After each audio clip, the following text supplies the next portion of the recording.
Hello नमस्कार दोस्तों, स्वागत है आपका हिंदी में ISPCS चैनल में, जहां आपको मिलते हैं द हिंदू के एडिटोरियल हिंदी में। तो दोस्तों, आज का एडिटोरियल हम शुरू करते हैं, जिसका शीर्षक है सेवानिवृत्ति के बाद की नियुक्तियां, न्यायिक स्वतंत्रता के लिए खतरा, जो कि मेंस पेपर 2 से रिलेटेड है। तो जानते हैं इसका प्रसंग। भारत के सर्वोच्च न्यायालय से अभी एक न्यायमूर्ति यानी जज जो हैं अब्दुल नज़ीर, वो सेवानिवृत्त हुए हैं और उन्हें आंध्र प्रदेश का राज्यपाल बना दिया गया है। तो एकदम से जो है रिटायरमेंट के बाद, जो कि जजेस की सुप्रीम कोर्ट के जज हैं, उनकी रिटायरमेंट के बाद एकदम से ही राज्यपाल, जो कि इतना बड़ा पद है, उस पर उन्हें बिठाया जाना, ये इस दिशा की ओर जाता है कि जो हमारी सरकार है वो उन्हीं को आगे बड़े पदों पर भेजती है, जो कि उनके फैसले सुनाते हैं। जैसे कि ये जो अब्दुल नज़ीर जस्टिस थे, इन्होंने अयोध्या राम मंदिर भूमि का मुद्दा सुलझाया था, उसका फैसला किया था। तो ये दिखाता है कि जो सरकार है, अगर सरकार के जो इरादे हैं, जो उनकी विचारधारा है, उनके साथ जो जज चल रहे हैं, उन्हें वो अच्छी जगह, अच्छी पोजीशन पे भेजती है।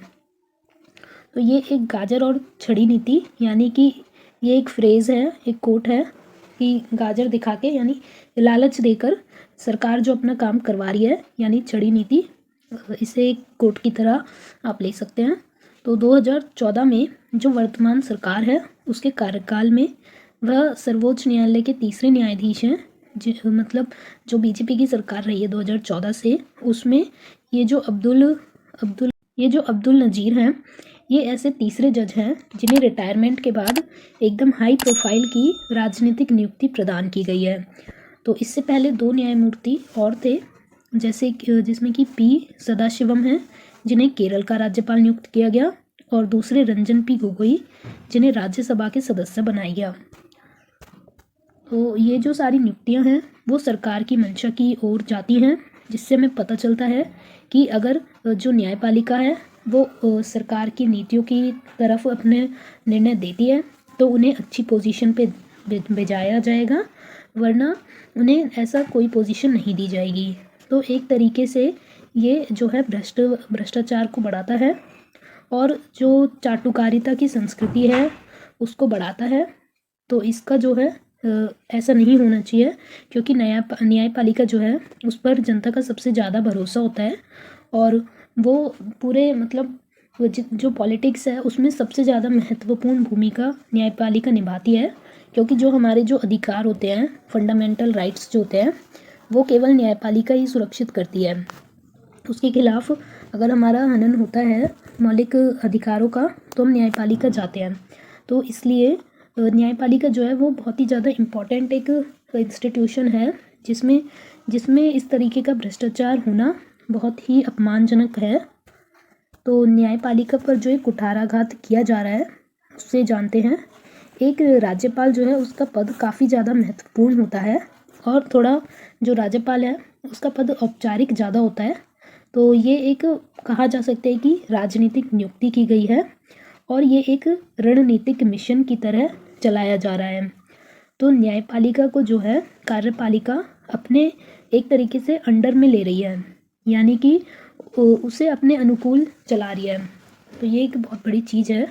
तो जो न्यायपालिका है वो अस्थिर हो रही है इस वजह से, और उसका जो कामकाज है, उसके जो छोटे बड़े सब तरीके हैं, वो उन्हें बदल रही है। तो हम देख रहे हैं कि सूक्ष्म रूप से न्यायपालिका हमारी धीरे धीरे कमज़ोर हो रही है। तो ये पहली सरकार नहीं है जिसने कि इस तरीके से न्यायाधीशों को भ्रष्ट करने का काम किया है। इससे पहले कांग्रेस के नेतृत्व वाली में विशेष रूप से इंदिरा गांधी ने और राजीव गांधी ने भी ऐसा ही किया था, कि उन्होंने अपने जो उनके विचारधारा वाले जज थे, उन्हें बाद में उन्होंने हाई प्रोफाइल की पोजीशंस पर पहुंचा दिया था। लेकिन इसका विपक्ष का भी ऐसा करना ये नहीं दर्शाता कि जो भाजपा कर रही है वो ठीक है। तो इसे अपराधों को सही नहीं ठहराया जा सकता ये कह के कि कांग्रेस ने भी ऐसा ही किया था, क्योंकि अपराध तो अपराध ही है। तो किसी भी उचित कार्यपालिका के लिए यानी कि जो हमारी केंद्र सरकार है, उसके लिए सबसे बड़ा उद्देश्य यही रहता है कि वो शासन के तंत्र को और उसके जो अलग अलग हमारे ऑर्गन्स हैं जैसे कि न्यायपालिका, कार्यपालिका, इन सब की जो स्वतंत्रता है उनको बनाए रखे और सभी परिस्थितियों में वो लोकतंत्र के मूल्यों को सुरक्षित रखे। तो सरकार को जो है जजेस के साथ ऐसा नहीं करना चाहिए। उन्हें जो जज हैं अपने अंडर करके और अपना तरीके से काम करवा के ऐसा नहीं करना चाहिए। ये एक पाखंडी व्यवहार कहलाता है क्योंकि वे जानबूझकर जो है ऐसा करते हैं। न्यायपालिका जो कि इतनी बड़ी इंस्टीट्यूशन है, न्याय देता है, उसके साथ ही भ्रष्टाचार कर रहे हैं। तो एक जो अरुण जेटली थे, दिवंगत नेता जो हैं ये, इन्होंने अपने घोषणा पत्र में भी कहा था कि सेवानिवृत्ति के बाद यानी रिटायरमेंट के बाद ऐसी नियुक्तियों से बचा जाना चाहिए।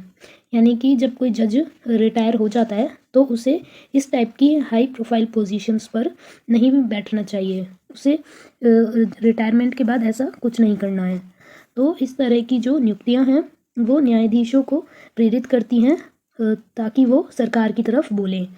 और इससे क्या होता है कि जो वास्तव में जो न्याय दिया जाना है वो नहीं मिल पाता फिर, क्योंकि ये एक इसमें सरकार आ गई, सरकार की मंशा आ गई, तो वो फिर न्याय नहीं हो पाता है। इसलिए भारतीय जो न्यायपालिका है उसको राजनीतिक एहसानों के नीचे नहीं दबना चाहिए और रिटायरमेंट के बाद उसे अन्य रोजगार नहीं खोजने चाहिए। और ये सोचना चाहिए कि जो न्यायाधीश होते हैं इनकी वैसे भी काफ़ी हाई इतनी सैलरी वगैरह मिलती है, तब इन्हें ये क्या ज़रूरत है ये सब करने की, पर वही है, इंसान लालच में करता ही है। तो भूमिका जो है ये इनका सीमांकन, तो ये जो भूमिकाएं हैं यानी कि न्यायाधीश की, इनके बीच एक सीमांकन होना चाहिए। एक जो कार्यपालिका है और जो न्यायपालिका है उनके बीच अलग अलग जब भेद है तो उसे वो मिक्स नहीं करना चाहिए। ऐसा नहीं करना चाहिए कि जो कार्यपालिका है वो न्यायपालिका के काम में घुसे और जो न्यायपालिका है वो कार्यपालिका के में।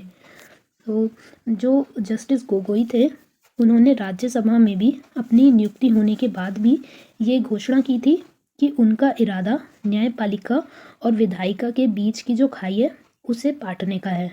लेकिन चाहे वो कितनी भी घोषणा कर लें, पर ये तो यही दिखाता है कि उन्होंने जो है हाई प्रोफाइल पोजीशन को स्वीकार किया है और कहीं ना कहीं ये भ्रष्टाचार दिखाता है।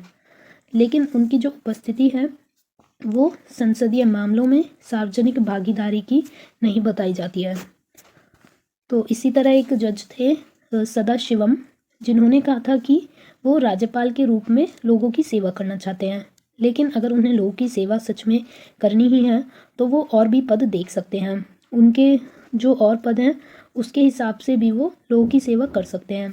लेकिन उन्होंने जो है राज्यपाल का पद चुना, जो कि एक राजनीतिक बात लगती है। तो आदर्श रूप से न्यायिक समुदाय को एक ऐसा ठोस निर्णय लेना चाहिए जिसमें कि ये सर्वसम्मत निर्णय किया जाए कि रिटायरमेंट के बाद कोई भी जो है हाई प्रोफाइल की नियुक्ति नहीं की जाएगी। तो ऐसी नियुक्तियों की जो प्रकृति है वो हमें स्पष्ट परिभाषित करती है कि वो सरकार की मनमानी को दर्शाती है। तो इसलिए इनको ऐसी नियुक्तियों को रोका जाना चाहिए। और ऐसी जो रिटायरमेंट के बाद जो है 2 वर्ष का एकदम खाली पीरियड रखना चाहिए जिसमें कि किसी भी प्रकार की कोई नियुक्ति ना हो, और जो न्यायाधीश है वो सेवानिवृत्ति यानी रिटायरमेंट के बाद कुछ भी ना करे। तो निष्कर्ष जान लेते हैं अब। जस्टिस वी.वाई. चंद्रचूड़ ने कहा था कि न्यायपालिका को सबसे बड़ा खतरा भीतर का है, यानी कि न्यायपालिका को सबसे बड़ा खतरा खुद वो न्यायपालिका से ही है, यानी उसके अंदर जो जज या जजेस हैं उनसे है। तो ये आप एक लाइन मेंस के आंसर में डाल सकते हैं। तो न्यायपालिका के जो सदस्य हैं उन्हें न्यायिक स्वतंत्रता से समझौता नहीं करना चाहिए, यानी कि जो जजेस का काम है फैसला सुनाने का निष्पक्ष रूप से, उसके साथ उन्हें कोई समझौता नहीं करना चाहिए। उन्हें अपना न्याय करने की जो शक्ति है उसमें स्वतंत्रता देनी चाहिए, और सेवानिवृत्ति के बाद उन्हें एक अच्छा वेतन मिलेगा उसका लालच उन्हें नहीं दिया जाना चाहिए, और ना ही उन्हें ऐसा कोई लालच लेना चाहिए। तो जब कोई न्यायाधीश बनता है तो उसे कहा जाता है कि वह निष्पक्ष और स्वतंत्र न्यायपालिका सुनिश्चित करेगा। तो उसे अपने इस वादे को पूरा करना चाहिए और इस पर कोई समझौता नहीं करना चाहिए। तो हमारे जो न्यायाधीश हैं उन्होंने भारतीय लोगों के साथ एक लिखित अनुबंध, यानी कि ऐसा कोई लिखित कॉन्ट्रैक्ट तो नहीं है, परंतु अलिखित एक कॉन्ट्रैक्ट हमारे भारतीय लोगों के साथ किया है न्यायाधीश बनकर। तो वो ऐसे लोग हैं जो बहुत ही इम्पोर्टेंट पोजीशन पर हैं और उन्हें न्याय के क्षेत्र में कोई समझौता नहीं करना चाहिए। तो ये आज का पूरा एडिटोरियल था जो हमने हिंदी में जान लिया है। तो अब जान लेते हैं आज की PDF का पासवर्ड। दोस्तों वीडियो पसंद आया हो तो लाइक कीजिएगा, शेयर कीजिएगा और चैनल को सब्सक्राइब कीजिएगा। Thank you so much.